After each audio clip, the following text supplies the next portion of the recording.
السلام عليكم ورحمة الله وبركاته. هذا واحد ستة وسخط كوجرا قدومية محكمة الدقمة عرقابو محمد أحمد أولل قدومية سودو. وعليكم السلام ورحمة الله وبركاته. ودوي ولا الأطلق السلامي. قدومية نوريهم سودو وينيا براب الشدة الرمال السرح مري سينا كيس كان كهر دعين محاد موقفها فهين كريسة. ولا الأطلق كل سلامية أنا كلام علمية ما دام عاد سكوت ضيدي إن هذا حقيقة يورنك إن ما دام السعودية عطاي إن هذا كقوم قدام حقيقة هذا دوقاته وكلام علمية وقرنتي مرلباتك ولا الأرنكني وعوي ودعود داسنا بارستيدي يو هايدي كشقة لهايد أي قسيسي أيا ولا الله أنا ضلبني hargeysa inay kasoo socdaan dhawaan way iman doonaan marka sharciga xaggiisa marka la joogo kiis baaristiisa iyo dhegeysigiisa iyo marin u helidiisa cadaaladeed marka uu ku dhex jiro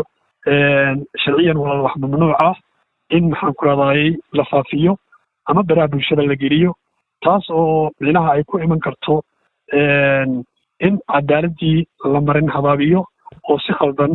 sawir khaldan laga bixiyo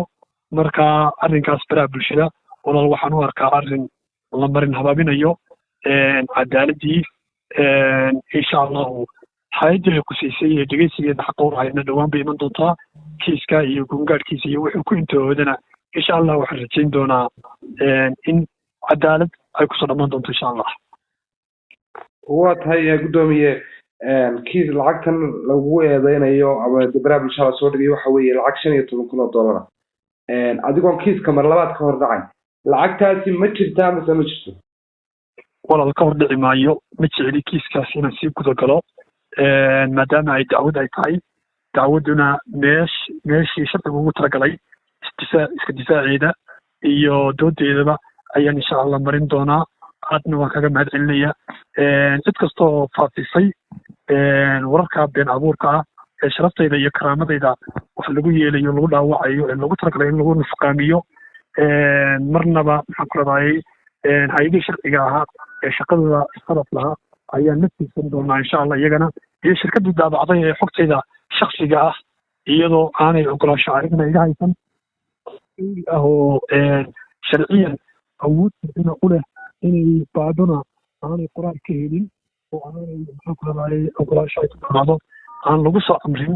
ciddii daabacday mas-uulkii daabacay iyo ciddii uu gacanta u geliyay xogtaas sida khaldan u fasishay sida khaldan baraha bulshada u soo gelisay taana insha allahu hay'adaha sharcigan insha Allah la tigsan doonaa kiiskaas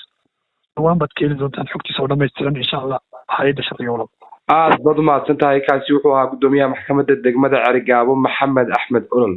Allah ku karaamayo wallah salaamaya